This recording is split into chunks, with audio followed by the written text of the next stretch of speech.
Good afternoon, everybody. Thank you for joining us for our first ever town hall via Zoom. We are certainly happy to be here with you and hopefully use this next hour to answer some of the questions that you may have regarding operations. Today with me, we have Ann Matola, who has been here just a little over a year, is our Director of Community Services, and myself, Jeff Matheson. I've been with Rossmore now for almost 14 years, and in my current role as General Manager for just over a year now. The format today, we will ask you to raise your hand on your Zoom panel if you have a question. And then Jory, who is helping us out in the back here, will unmute you and say your name, and then you can ask your question. If you have a follow-up, go ahead and ask that. This will be more of a dialogue type format that we anticipate, but we're kind of learning the best way to go about this for our first effort, just like you. So thank you for joining us for our first trial run. With that, do we have somebody that wants to raise their hand and ask the first burning question? If not, I have questions. So far, no. Okay, we'll start with a question that we received via email. I'm going to start with the hottest topic about recreation and reservations. People are wondering what's happening about reservations. I had 2 people email questions in advance of today expressing frustration with acquiring bookings, and also explaining why there's a delay in the process, how clubs can be expected to advertise if they can't get bookings and whatnot. So I just want to kind of start from the beginning. As you know, the reservation process, we're in the process of correcting it, so it hasn't been corrected yet. At the end of the last calendar year, the program kind of had a systemic failure, and a lot of that was due to leaves of staff. Then we actually had 2 out of the 3 people that facilitate the program left. It's a very robust program. As we got in there and we're kind of auditing and had all hands to try to support the program, we were also finding that there were a lot of issues within the program itself. The administrative guidelines weren't being followed, and the policies on what constitutes a club and who's eligible to use our facilities, that seemed to be getting violated a lot too. And while there was only one real overt use of a group that actually was not comprised of any Rossmore residents that we were able to restrict, we were finding lots of hiccups within the system. And so getting this back on board so you're getting the service as clubs, it's a multifaceted problem. It's not any one thing, it's many little things. The biggest issue is getting the staff on board to facilitate the reservation process. And so I think all of you know Lily Padilla had been with Rossmore for about 5 years, and she left in January, but we did hire somebody. So now we have our 2 reservation coordinators. They're staffed, but the second one to fill Lily's position, she just started last week, so she's ramping up. When you go to reserve, we're asking people to reserve through the email room reservations at rossmore.com, because they're both in there and they're going to be able to get to it easier versus sending an email and a phone call, and kind of, if you have 3 different emails about the same request, we have to go through every one of them. So we're asking, just put it in room reservations at rossmore.com. We will absolutely be responsive to it. It's about a 3-day turnaround before you get a response. And hopefully we're going to be shortening that as our new staff person becomes more ramped up in our processes. About the process itself, we think that this disrupt that we're experiencing, it is short-lived. We're coming up with a process which is going to be more efficient, provide better service to all the residents out there that are looking to reserve. And part of it will be through administrative changes, and part of them will be through possible policy changes. And we'll be going to the policy committee hopefully by next month to start talking about some of those proposed clarifications, really. So I don't know if anyone has any questions based on that, but that's where we are with the reservations in a nutshell. So again, if you have questions, we're not really here planning to do a presentation. This is more to have a responsive conversation. So if you have questions and you would like to just raise your hand, that would indicate to us that you want to be unmuted and ask a specific question, and then we'll respond to that. So on your dashboard, you should have an opportunity to raise your hand if you have a question. We have one Okay. from Mary.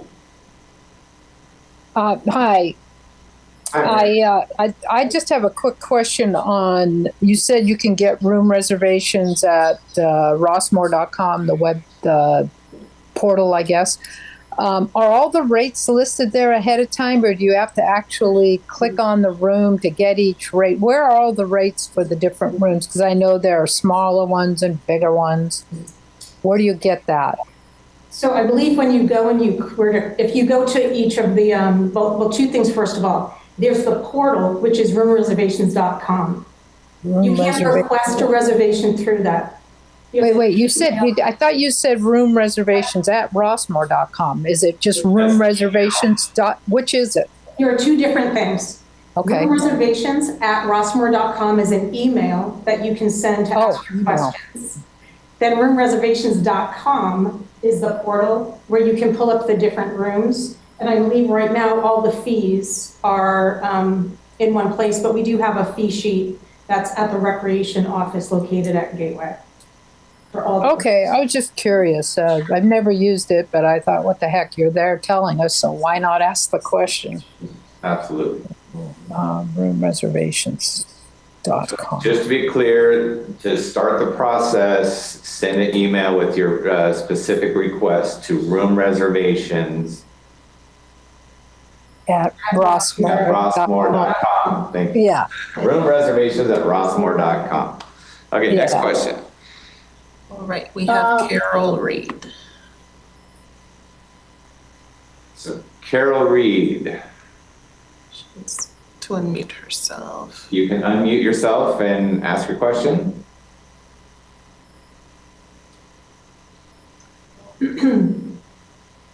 Doesn't allow for me to unmute them. They have to.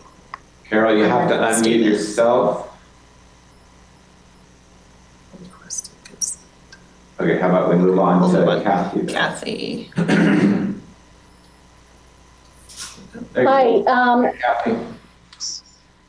Kathy, am I unmuted? you're perfect. Hi, so just following on the room reservations, at what point can clubs, will we move beyond you can call at the beginning of the month to get a reservation for that month, or email, as the case may be? I'm sorry, so is the question, like, how can you get additional bookings beyond your history?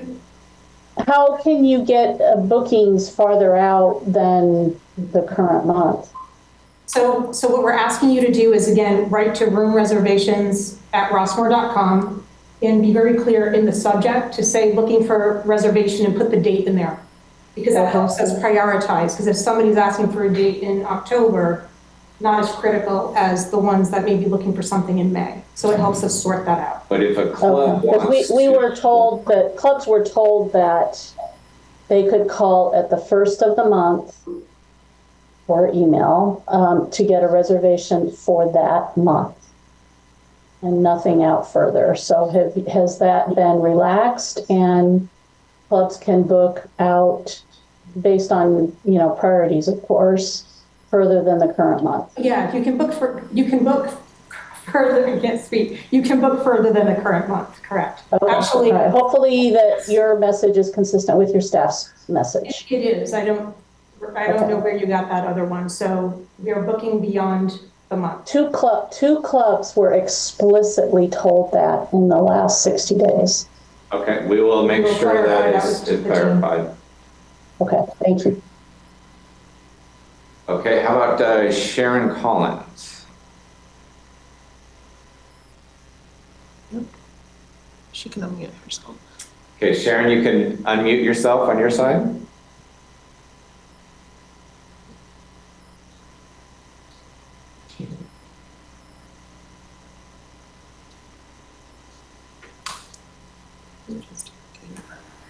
Okay, sorry about that. My fingers don't work as well. I'm changing topics a little bit. I had sent in my question via email this morning, and I sent an email to you, Jeff, about a month ago. And this has to do with the Tice Fitness pool, Okay. the therapeutic pool.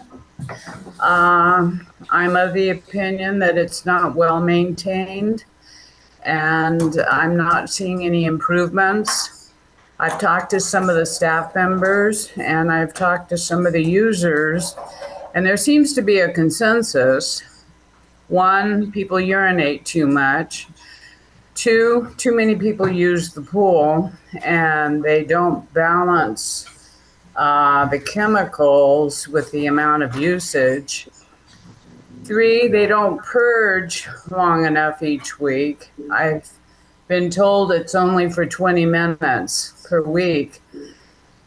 I took swimming lessons and I have ended up with just a horrible tasting pool. And I've been in a lot of pools and I've never tasted anything like this. I've lived at Rossmore for 10 years. It didn't used to be like this. What's being done?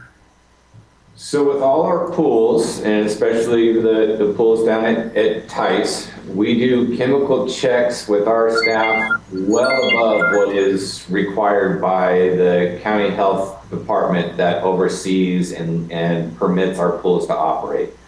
So those chem checks are done to make sure that all of our levels are in compliance with all the state and county regulations. If they are not in terms of the chlorine levels or other levels, then we will shut the pool down.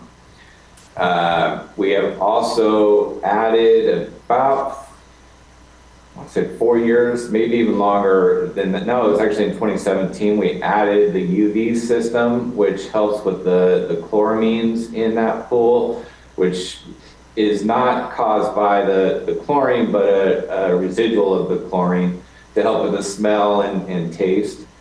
Our pools, actually, I just got the inspection report the other day. Our pools are inspected on a regular basis by county health, and they do permit. So I understand your concern about their safety to swim and their cleanliness, but I can assure you that on a regular basis, we monitor absolutely everything that goes in and out of that pool. When certain levels get too high in terms of total condensed solids, that's when we empty or drain a lot of the pool water, but that doesn't happen on a daily or weekly basis. So we have certified pool operators as well that take care of our pools. So I think we're in pretty good shape and look out for the well-being of the users there. And that includes monitoring solids in the pool? Yes. Okay, thank you. You're welcome. Okay, do we have another hand raised? There's still Carol. Hmm? There's still Carol, but Carol, were you able to unmute on your side? You should type in a question. Do they have that feature? If not, you can always try to type in. So I see Molly has her hand raised. she can unmute. Hi, everyone. As Anne knows, I'm a obsessed fitness center user and water aerobics person, and she's been so kind to meet with us all to hear our thoughts and ideas. I just was curious if you have an update on the recruitment process and the changeover from the contract management team to our Rossmore own person and how that's going, how the recruitment's going. Yeah, sure. So we had a really great response, and we have found somebody that we're working with to put in background, and we think that they have a really good background in the right orientation that we're trying to shift to coming from a community-based fitness and aquatics background. And so hopefully, if everything goes smoothly, hopefully within a month, no longer than a month, we'll have a new team member there to guide that operation. Great. I think it's important for everybody to understand that orientation of a community-based fitness manager that really looks at the needs of the residents and matches schedule to their needs is so important. And I really appreciate you guys bringing that philosophy to the forefront. So thank you very much for that. Thank you, Molly. That is a question that we also received via email, was in regards to the overall management of the fitness center in terms of transitioning from active wellness to GRF led. And I'll start just by saying, in response to that question, GRF, even though we had a contract, we always managed that contract and worked with Active on a daily basis in terms of overseeing GRF staff, programming, making sure it was aligned with GRF's overall philosophy of providing a community-based facility rather than more of a private for-profit type facility. But with the opening of the new fitness center in 2017, it made a lot of sense to work with Active Wellness, as they had been partnering with us on programming, review of the equipment, layout, use of new technology, especially new software systems. And our long-term manager at the time had moved on to back east. So this provided us a good opportunity to work with Active. Over the years, we've seen a lot of turnover in the manager position there, which is hard for some continuity.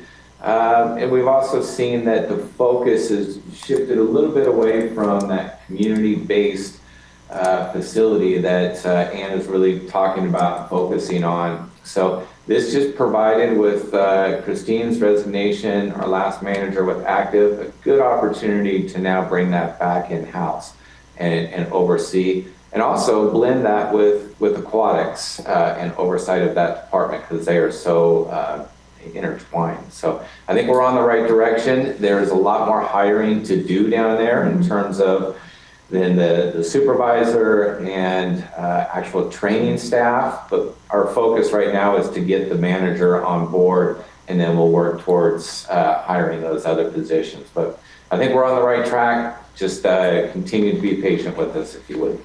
Anything to add to that? No, I think that's great. Okay. I have questions from Carol. Carol, questions. Okay, go She ahead. has two. The first one is, will there be a way a club can access confirmed reservations online? So currently there's no way to do that. Just so you know, if you have your contract, that is a confirmed reservation. So that may not be, I wish that you were here so we could talk to you. I'm wondering if the question is due to the transition that we're doing with the implementation of NetSuite. At this point, we're searching for different softwares and looking at the capabilities they have. That would be a really great feature for them to have, but currently there's no way to search that online. It's still getting in touch with one of the reservation staff to confirm that if you've lost, misplaced, don't know if you have your contract. Is there another question? Yes. And the second one is, will GRF continue to take reservations for tables in front of Gateway Clubhouse during the farmers market? Yes, and actually, that's it. Glad you asked that question, Carol. So just so you know, we were reviewing the setup with public safety, and the way the tables had been set up in past years, it's actually obstructing the path of travel for ADA. If you were to look at that entry into Gateway, there's a flat path closest to the building, and then it kind of slopes. And so right at the entry, where the tables were kind of clustered, it became, it was impeding ADA. And then the setup there was pushing folks, if there was a lot of attention at the tables, it was pushing them so they would kind of step back off the curb into the street and whatnot. So we've designated an area, if you're looking at the front of Gateway, it's more to the right. And I think we have room for 6 tables per week, and we're going to be issuing out by the end of the week a call for people to apply to reserve tables. So it'll be a little bit different this year, but we had to reconfigure it for safety reasons. I'm just excited about farmer's market. I know, right? I'm gonna do my shopping. Feels like we're back to spring. We need spring. No more questions right now. Okay, somebody with a question.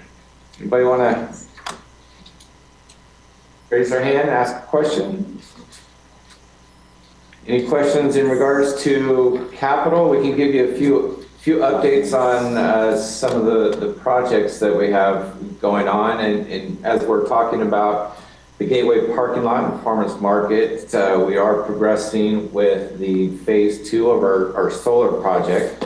And that will include putting some carport canopies in the parking lot there with solar on the top. With that project and with putting solar over at the event center, hopefully on our future pickleball, GRF will actually be offsetting close to 100% of our electric usage at GRF facilities. So that would be a big milestone here in the hopefully not too distant future. Our goal is to get the Gateway project done by the beginning of, or by the end of the year. So a lot of regulatory stuff always to jump through, but that is our goal right at the moment. And then you want to talk about pickleball a little bit? Sure, to talk about pickleball. So we actually had a really good site visit with the city planning department, who is responsible for a majority of the permitting review. I mean, we have certain public works review, but a lot of the more technical things that are being reviewed and taking more time are with planning.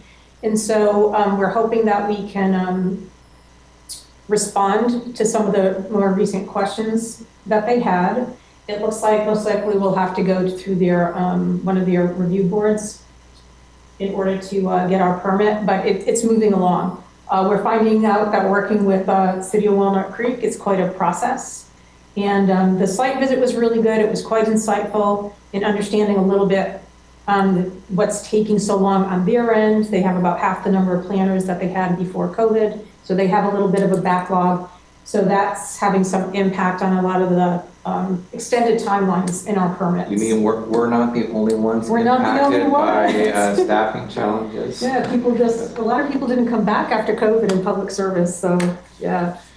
So, why don't we have a roof that closes at heights? I'm so glad you asked about that. I was going to tell you about the pool as well. So the reason for this is when you do a roof, there are different type of permits, and we thought it was going to be an over-the-counter permit. And when we went there, the planning department said, oh, we want to take a closer look at it. Look at this exotic roof structure that you have. And they actually required us not only to re-engineer attachment points for the panels and really demonstrate that to them, where we had to hire a structural engineer to do that. We also had to do wind shear tests on the panels that will be installed. So it was quite a rigorous process. The safety of this complex will be certainly unimpeachable by the time we get it installed.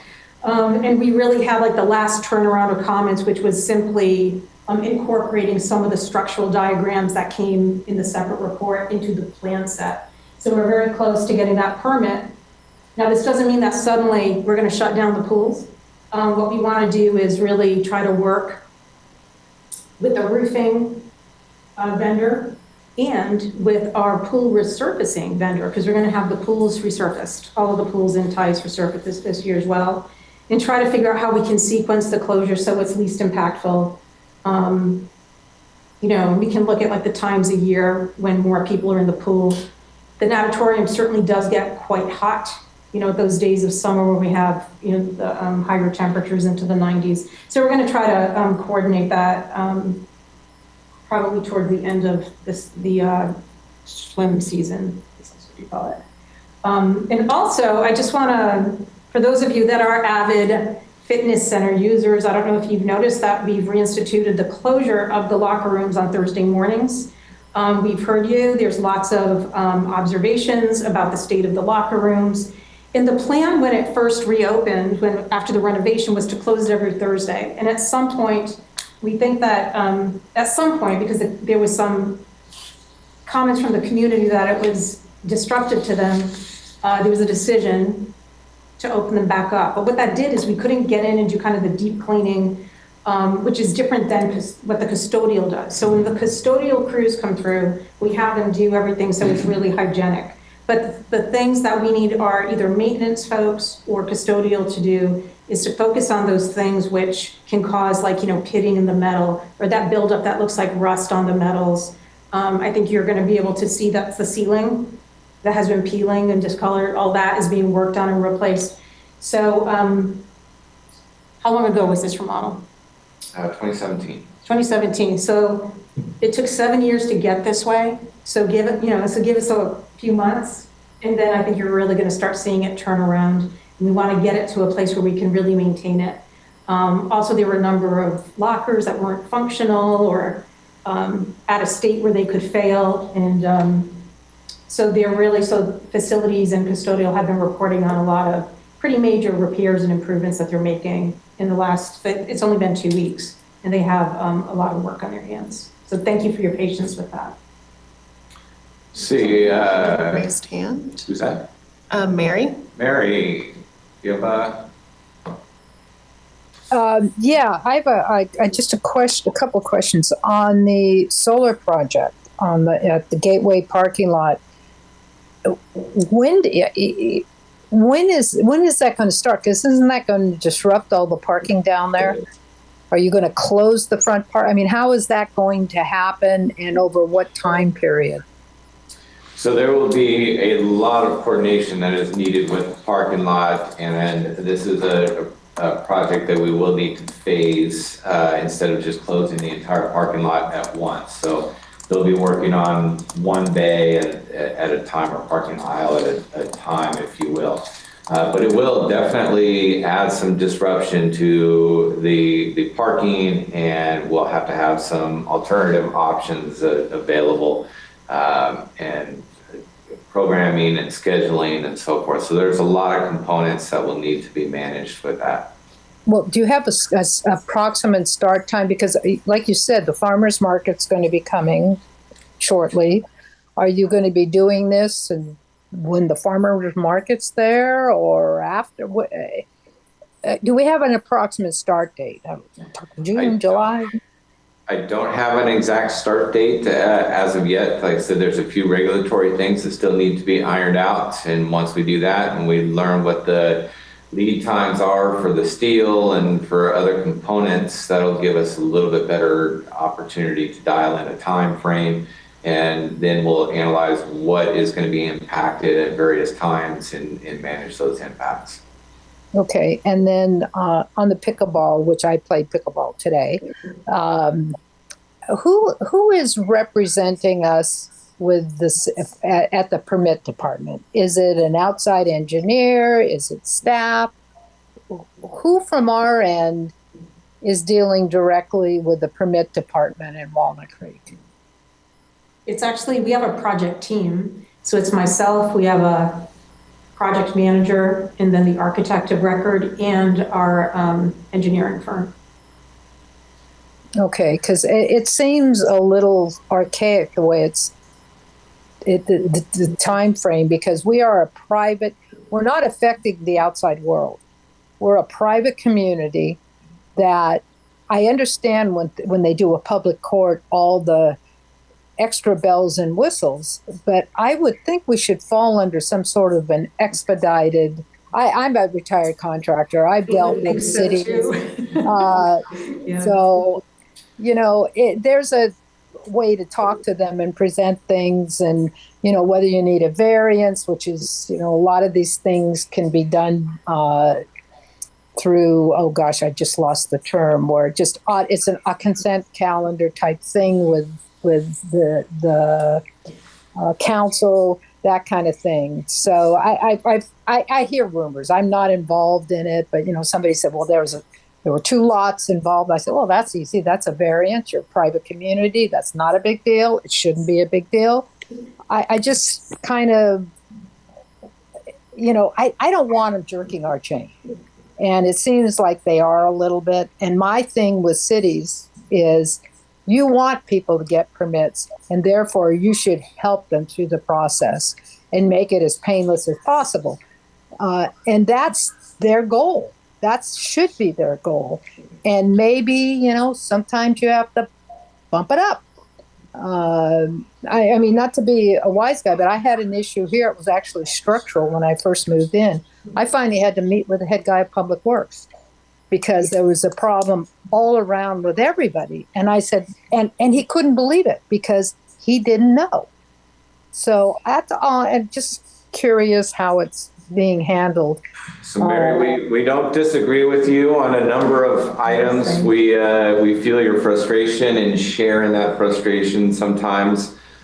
We are definitely a private community. However, we are subject to all of the building codes as well as the regulations of the city, including zoning and land use. So we do have to jump through the same hoops, even though we're private, although we share some of your views in terms of what is discretionary and within reason. And did mention that when we met with them, they have literally half the staff that they had pre-pandemic, and they're outsourcing some. So there's a lot of delays just time-wise because of the sheer volume of applications they're dealing with. I know that, but I think part of the problem is they don't realize every delay they do costs us more money.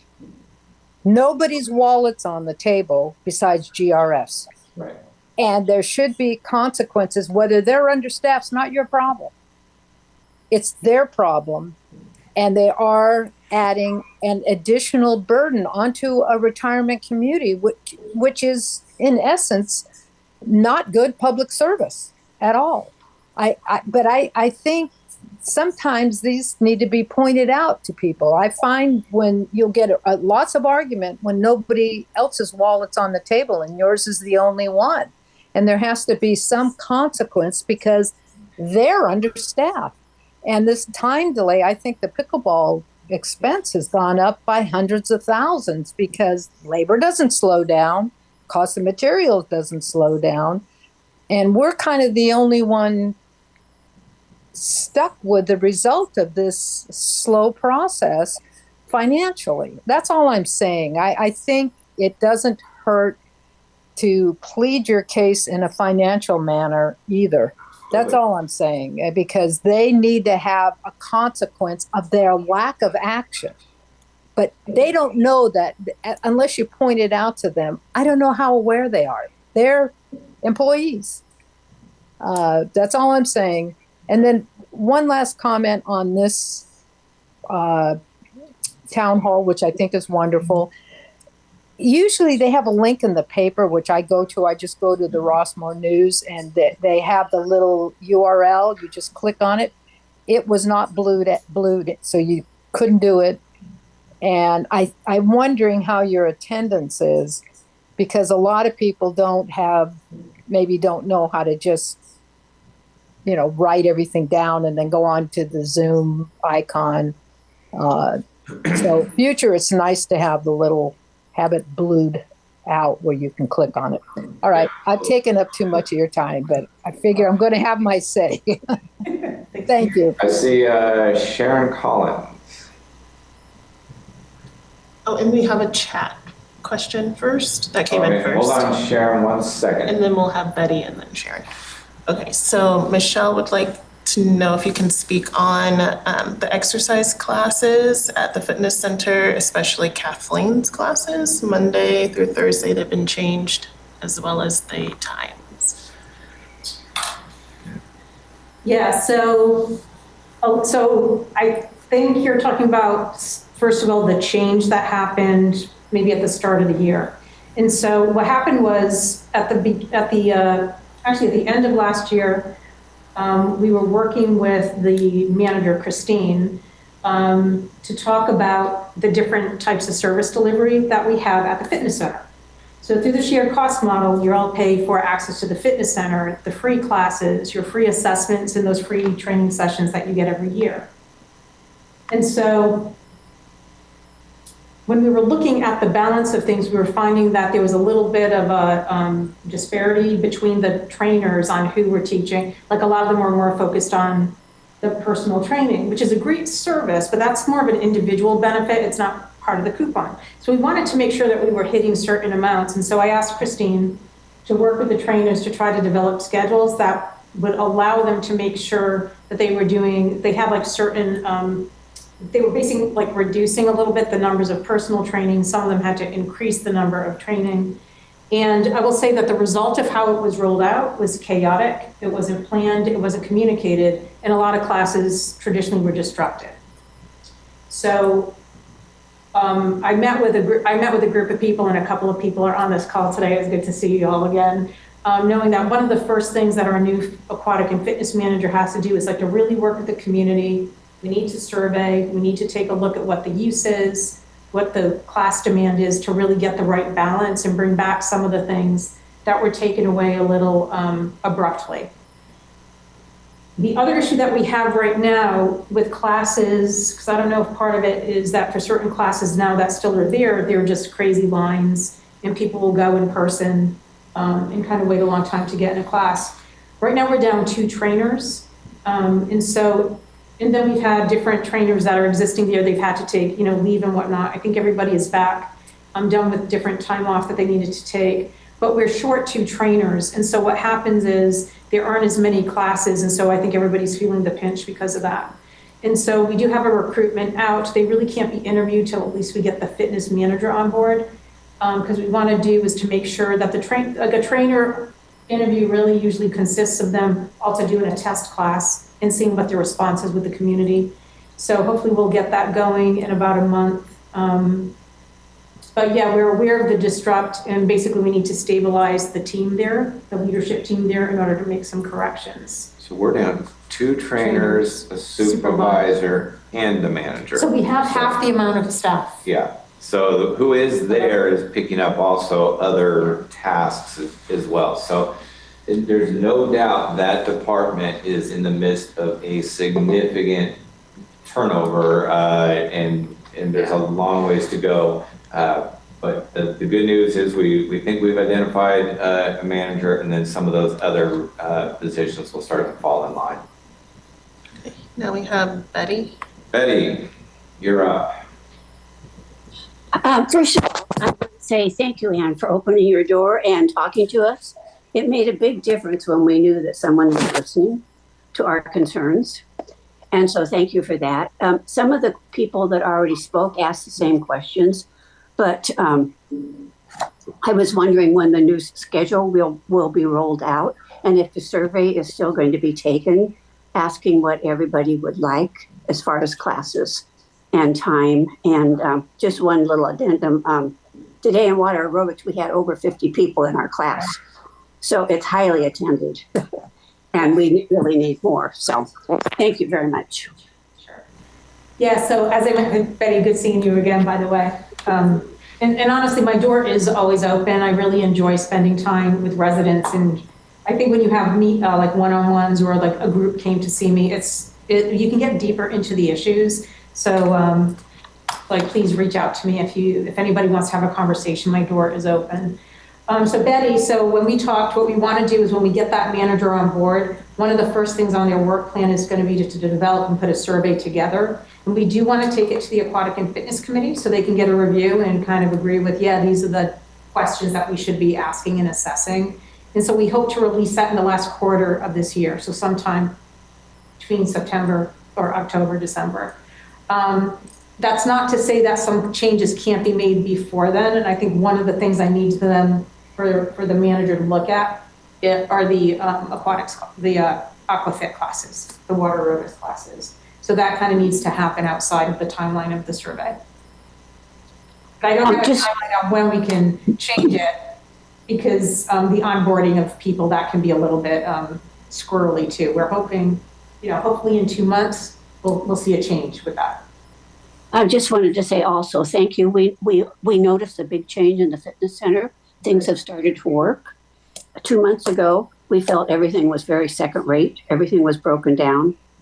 I mean, it really does need to be closed Thursday morning in order to get that maintenance done.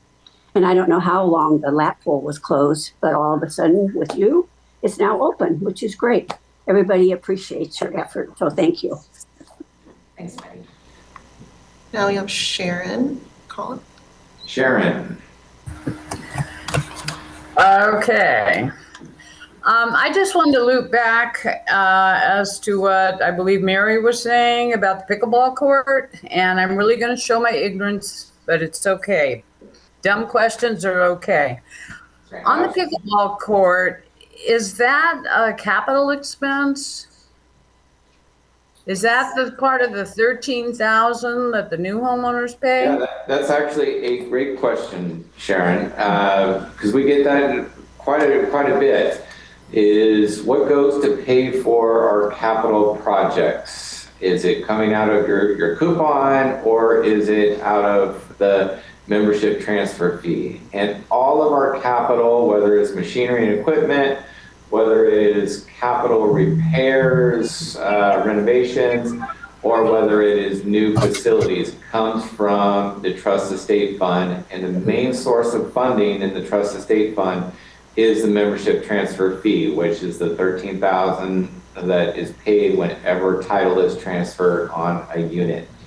So the pickleball project comes out of that. That generates, we generate close to 5 million, 4.5 to 5 million a year in the membership transfer fee. And that goes to pay for those major capital expenditures. Now, operating of a facility, whether it was the fitness center or the new pickleball complex, in terms of property taxes, electrical utility usage, cleaning, that sort of thing, those would become part of the annual operating budget once it's in place. Thank you. Okay, any other questions, Sharon? No, that's it. Thank you. Okay. And then before Harvey, we have a chat question from Okay. Victoria. Regarding the GRF electric offset to solar, what is the dollar value and savings by using solar versus PG&E? Boy, I wish I could figure that out. I could tell you. PG&E is a hard one to work with in terms of figuring out the exact value of solar, because you're projecting into the future what rates will be, what regulatory changes there will be with that PG&E can pass along, all of their rates that include, regardless of solar or not, their delivery charges, their storage fees, their all these other fees associated with PG&E, that it makes it challenging. I can tell you that our estimate for phase 2 is about, I think about 11 million over 24 or over the 25-year expected term of that. I'm talking off the top of my head without that document in front of me. We'll have that on finance tomorrow and the board on Thursday. So we'll have a little bit better sense. But again, those are projections based on anticipated rates increases over time. So it's about 11 million. I'll get that answer more specific for you, and we'll report that to the board. That's about it. Question from Harvey. Harvey, you can unmute. Go ahead, Harvey. Thank you. Can you hear me? Yes. Okay, good. I sent you an email, and I'm fairly new to Rossmore, and we talk about capital projects, and I don't understand on two of them. For example, just as examples, renovating the vacant John Muir building to move MOD to new offices, and possibly creating future residential developments. I don't understand how that will help us fill the nearly $1.5 billion insurance shortage that Rossmore has, and allow financing by Fannie Mae and Freddie Mac, so we can enable more manor sales, and they will generate the transfer fees that we need for capital projects. So I'd appreciate it if you could explain that to us. So they get intertwined a bit because of cause and effect, but they're two separate issues. The insurance crisis that we find ourselves in, and this is not something that is unique to Rossmore, but this is a national challenge for homeowner associations or common interest developments that have master policies. And we have a master policy that covers 22 of the 23 mutuals in Rossmore, as well as the trust property. And our ability to, and affordability to purchase 100% replacement value has left us at about 43% coverage. And that is what Freddie and Fannie have determined to be unwarrantable, and thus we can't get, people can't get a mortgage in Rossmore. Now, that is completely separate from our capital projects and funding that comes from the trust estate. Each of the mutuals are independent corporations, and they all pay their contribution to the master policy. It doesn't come from the trust, it doesn't come from Golden Rain Foundation operating. Each mutual has to pay their independent portion of that master policy. Separately, looking at the medical center, Golden Rain Foundation owns the property that used to be with John Muir Medical as the tenant. They have moved out since 2019, so it's been vacant. That building we tried to sell a couple times, which has fallen through, but as part of the facilities master plan that we looked at for Golden Rain Foundation, the top projects that the board and planning committee identified was replacement of the MOD complex. And at the time, the thinking was we would replace that complex up there pretty much in kind. So rebuild the administrative building, relocate some of the more the shop and so forth. So looking at that project, the cost was estimated to be about 17 million. Well, the board then, as the last sale fell through on the medical center, thought the opportunity to investigate whether or not we want to, instead of rebuilding at the current location, see if there's value in renovating the medical center and moving not only MOD, but other GRF operations there.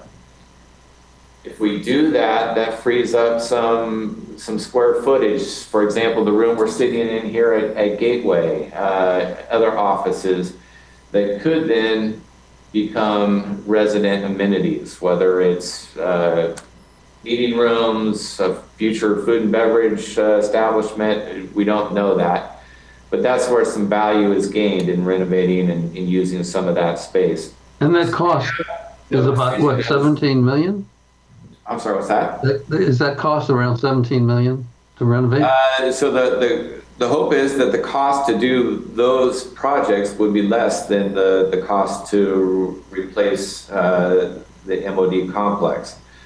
All of that is part of what is being studied and analyzed right now. There hasn't been any decision to move MOD there or rebuild at the current location, but we're trying to evaluate the best options.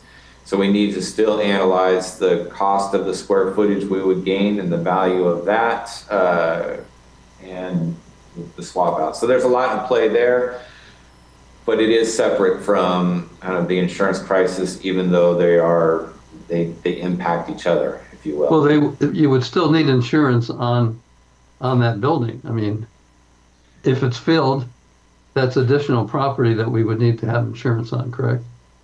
That would be part of the trust portion of the policy, yes.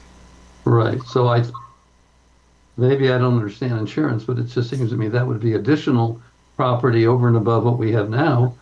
And that would cost, there would have to be an insurance cost involved in that. There is, but the overall value and how our insurance policy works, you're talking a pretty small portion of the overall issue in terms of coverage, how the policy would actually act and apply. So it provides 100% coverage up to our term limits of 1.13 million right now, or 1.2 million. That additional component, or 1.13 billion. So that additional component really doesn't impact overall a significant amount. You're saying it's a small percentage. That's correct. And then what about our creating the possibility, I know it's not decided, but the possibility of creating future residential development for reasons that have been cited.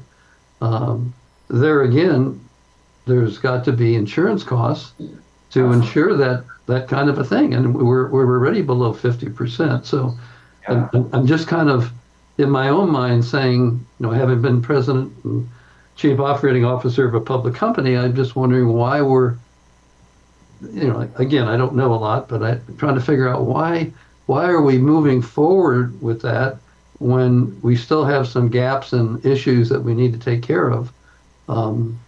Yeah, that's a great. Maybe you could help me understand that. Yeah, that's a great question, Harvey. And first off, we're not moving forward with that. Where we're at with that is a proposal to evaluate, to gain some information. As we talked about the kind of our overall facilities master plan, when we look at our risk levels for things like an earthquake or a slide and the impacts those may have to our financial ability to rebuild, it's important to look at what all of our options may be for funding of those capital needs, whether it comes from the membership transfer fee, whether it comes from our ability to take on additional debt and the collateral that the medical center may provide, or whether it's looking at other opportunities, which may be selling a parcel or adding units. All of that just provides information as you go to evaluate what is the best alternatives, and then you decide a direction. Any proposal to actually sell or build would come with a huge long laundry list of additional steps that you would need to evaluate, including additional insurance coverage, emergency access, environmental impacts, utilities, what the overall trust agreement says in terms of that. There are so many additional future steps that would need to be analyzed, and we haven't even looked at any of that yet because that's all kind of future. This is just as you're looking at what is your capital program, what is your risk exposure, what are the variables out there you can analyze in order to fund those. This is where that level of discussion is. Where you're talking about in terms of coverage, we don't know 10 years down the line where insurance is going to be, 5 years down the line, 15 years down the line. So there's just so much that would need to be part of that conversation that right now it is just looking at information. But and I understand that part, but the timing is, I guess, what I'm really talking about, and for that reason, you're right. There's so much involved. If you were to, if for some reason the board would go forward with it, so many things can change over that period of time. And I'm just thinking with high interest rates right now, and the way the economy is a little bit uncertain, it could be very low interest rates in 5 years. We just don't know. But is the timing for a study is now, in your opinion, the best time to make that study to get these kinds of questions that even if it's decided to go forward, we're looking at a long period of time. Very long period of time. All right. Sorry, I don't mean to dominate this, but thank you for it. No, that's good. I'm sure that's on a lot of people's mind. We are at 5 minutes, and there's just 2 quick questions. Okay, so we have 2 questions left in about 5 minutes, so we'll try and get those questions. They're both pertaining to the pickleball court. So the first one is, will the new courts have open air on the sides, and does it have AC and heating? So the first question was regarding the pickleball courts, and is it open air, at least on part of the sides, and will it have heating and air conditioning? It is not a conditioned space, so it will not have heat and air, and it is open on the north and west facing sides, and on the south, at the peak of it, is open as well for cross ventilation. So it is still meant to be an outdoor facility, but it does have the benefit of the roof structure for shade, and it does have the ability or the benefit of the wall on the west facing, isn't it? West facing. To very specifically take care of Yes. sound mitigation. Yes, that's right. So it's open on the north and east facing. Yes. Okay. Next one is, what is planned for the area where the current pickleball courts are located once the new ones are open? It's a great question. Oh, it's funny. All right. Great question. We don't know yet. There's been discussion about parking, discussion about increasing kind of the park space there. Keeping it as court space, we don't know. We haven't looked at that space in terms of redevelopment. There are significant issues in terms of the creek and the erosion, and that's one of the main reasons we're off looking at other sites, because of the kind of the underpinning erosion that is impacting that location. So in terms of future, we don't know yet. The others? There is one, oh, Sheila, she is raising her hand if she knows. Okay, how about Sheila? We'll wrap it up with you. Unmute. You want to unmute yourself, Sheila? Sorry about that. I did send these questions to you, but apparently they got lost somewhere. Here are my questions. Has the bus survey contract been awarded to a survey research firm? So the answer to that is no, and what Sheila is referring to is the board approved funding in our 2024 operating budget to do an update of the transit plan that was done, I believe around 2017 or earlier. As you know, our system just after COVID and during COVID was transitioned 100% to dial-a-bus. Certainly, we're looking for ways to maximize our resources there and improve the service delivery on that system. Hiring of bus drivers has been about a 5-year challenge now. It is one of the industries that is just really difficult. So we look forward to that study. It probably will take place later this summer. We have had, again, turnover in terms of leadership in that department. So we look forward to doing that, and that will, again, have quite a bit of community input and opportunity as well. So I have 2 follow-up questions. Can you hear me? Yes, we can. And is your new person, I think her name is Kelsey, is she now the leadership for the transportation buses area? Yes, she is. Sounds like you have too many hats. Yes, she is. She is. She is. Okay. I notice a lot of things in Rossmore are promised. And there's this, I've been told this already, we can't fix anything right now because we have a potential bus survey coming. In my opinion, a bus survey should have come 8 years ago. How long is how long? I don't like the secrecy that you guys operate with. Well, in terms of the secrecy, I'm not sure what the secret has been in regards to that you're referring to. We're here talking to you. We have committees that we report out to and to the board. But more importantly, as a few people alluded to, you can come meet with us at any point. Does that mean we have the answer or that things materialize exactly as we hope? Not always. There's, again, a lot of influence into decisions that come to be with boards and committees. We get impacted by regulations from the city or from other agencies. Sometimes we go on some journeys with decisions in Rossmore, and it could take a little bit of time, but I think that process leads us to the best options. So secrecy, we certainly don't have any secrets. I think we try and operate a pretty transparent process. Now, does that mean we always communicate the best we can in conveying information? No, certainly.